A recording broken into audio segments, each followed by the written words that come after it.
व्यक्ति अपने जीवन में जब भी कुछ नया करने जाता है थोड़ा भयभीत रहता है। सोचता है यदि मैं असफल हुआ तो क्या, कौन क्या कहेगा, कोई मुझ पे हंसेगा तो नहीं। यदि मैं अपना मत दूं तो इन चुनौतियों का सामना करते हुए कभी भयभीत मत होइएगा, क्योंकि हो के दो ही परिणाम होंगे। पहला परिणाम आप जीत जाओगे, दूसरा परिणाम आप हार जाओगे। सरल, यदि आप जीत गए तो आप सबका नेतृत्व करोगे, किंतु यदि आप हार भी गए तभी आपके पास वो अनुभव आएगा जिससे आप आने वाली पीढ़ी का मार्गदर्शन कर सकते हो। अब सोचो, इस मार्गदर्शन से आप किसी की सहायता करें जिससे वो अपना स्वप्न पूर्ण कर सकता है। बहुत बड़ी पुण्य की बात है।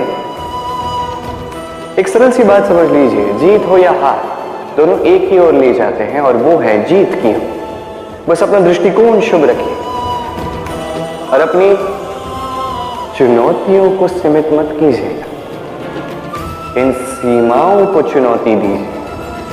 स्वयं के इस व्यक्तित्व को विशाल बनाइए, शक्तिशाली बनाइए। ये संबंध है गुरु और शिष्य का।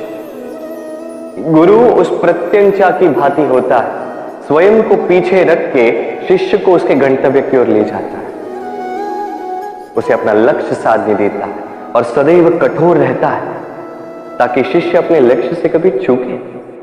धन्य हो ऐसे गुरु जो अपने शिष्य को उसके गंतव्य तक पहुंचाते हैं और उसका सारा श्रेय उसे देते हैं, अपने शिष्य को, अपनी वाणी को देते हैं। तो आप सदैव ऐसे गुरुओं को स्मरण रखिए, सदैव उन्हें नमन कीजिए, सदैव उनका आदर कीजिए। कभी जीवन में पीछे नहीं रहेंगे। ये जीवन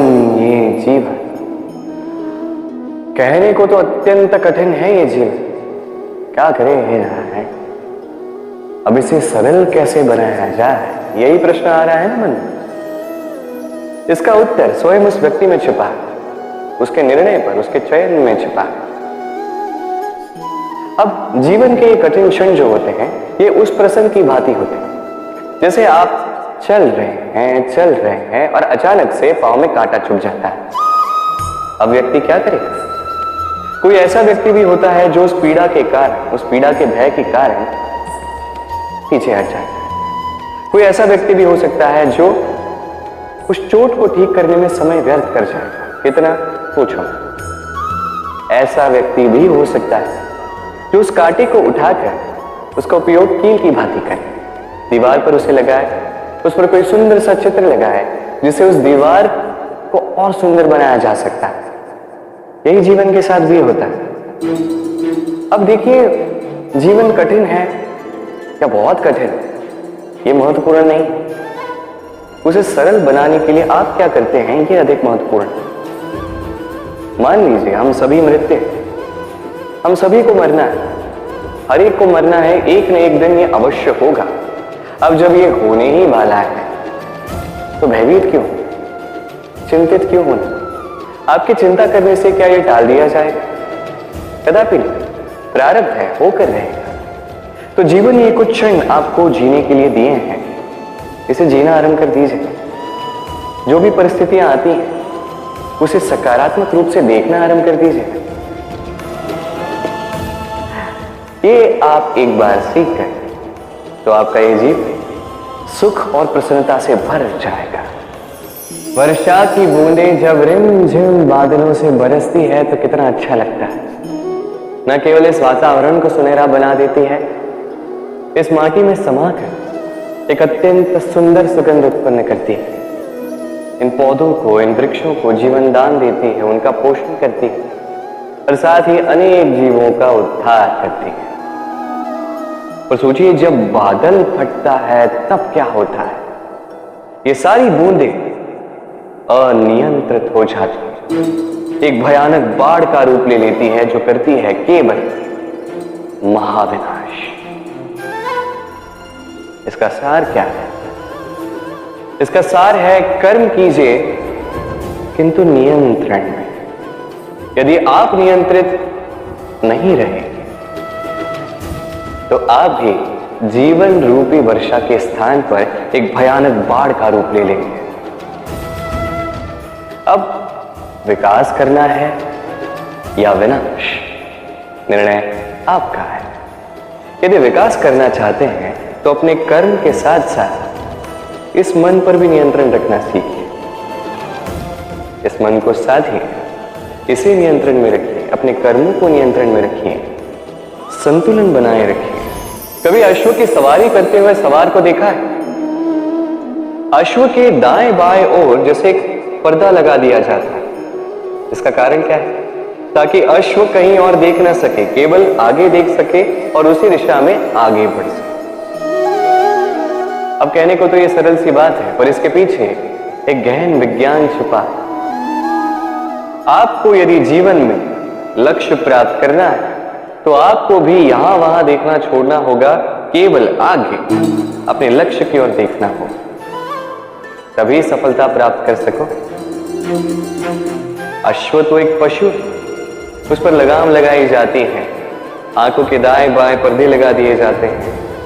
आप मनुष्य, आप पर कौन लगाम लगाए? कोई। आपको स्वयं ये करना है। अपने मन में झांकिए और भावनाओं पर लगाम लगाइए, उन्हें नियंत्रण में रखें और अपनी दृष्टि आगे केवल अपने लक्ष्य पर।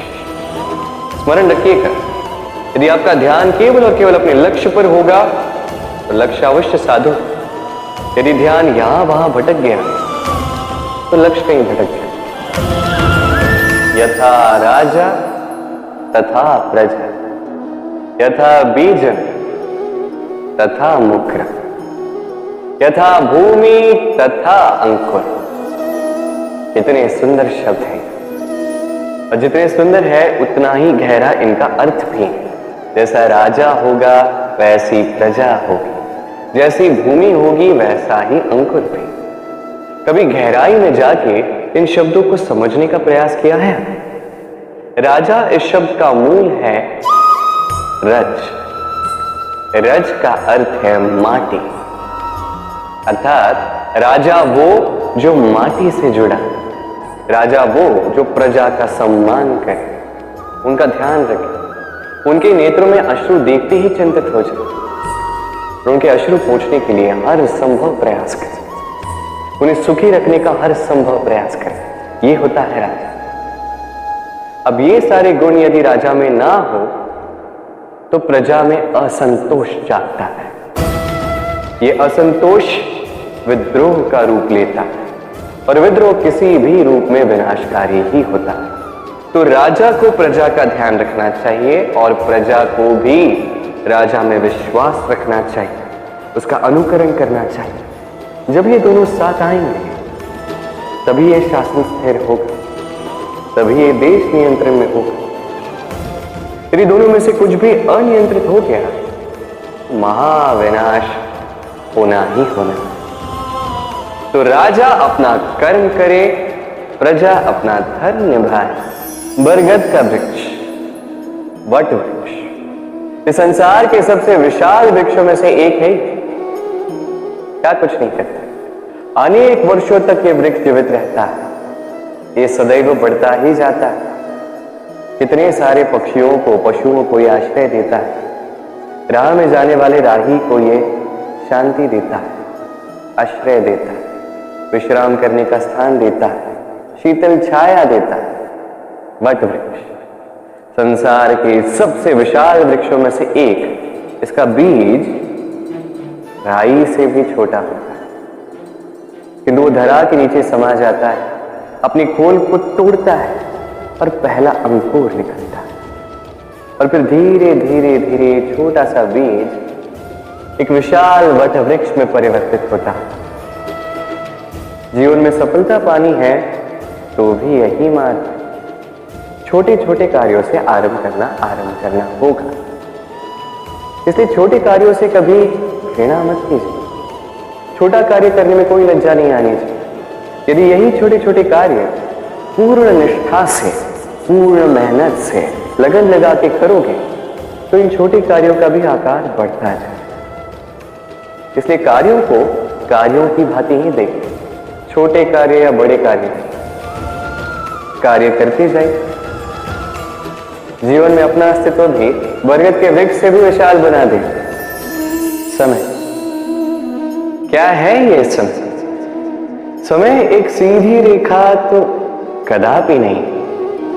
समय एक चक्र है, जहां से आदि है वही अंत है, और जहां अंत है वहीं से एक नया आरंभ भी। इस समय एक अत्यंत विचित्र सोच है, विचित्र भावना है, एक विचित्र वस्तु है जो किसी की समझ नहीं है। इस समय की लीला, इसका कोई प्रमाण नहीं, कोई ज्ञान नहीं, कोई माप नहीं। बस इतना हम जान सकते हैं कि जहां अंत होगा वहां से एक नया आरंभ भी होगा। जो आज आपके पास है वो कल किसी और के पास जाएगा, तत्पश्चात उसके यहां से भी किसी और के पास जाएगा, तत्पश्चात उससे भी छीन लिया जाएगा। बस यही नियति, एक से दूसरे तक का आदान प्रदान का ये समय आपका समय। तो इस समय का उपयोग कीजिए, इस समय को जी लीजिए। आपको केवल इतना सुनिश्चित करना है कि आप कौन से पक्ष में हैं। और सत्य कहूं तो आपके जीवन का परिणाम इसी पर निर्भर करता है कि आपका यह चयन क्या है, आप कौन सा पक्ष चुनते हैं। तो स्मरण रखिए, जीवन में वही पक्ष चुनिए जिसे चुनने के पश्चात आपको सुख की अनुभूति होती है, आपको संतोष मिलता है, प्रसन्नता मिलती है। और मैं ये सुनिश्चित करूंगा कि यही पक्ष शांति का पक्ष,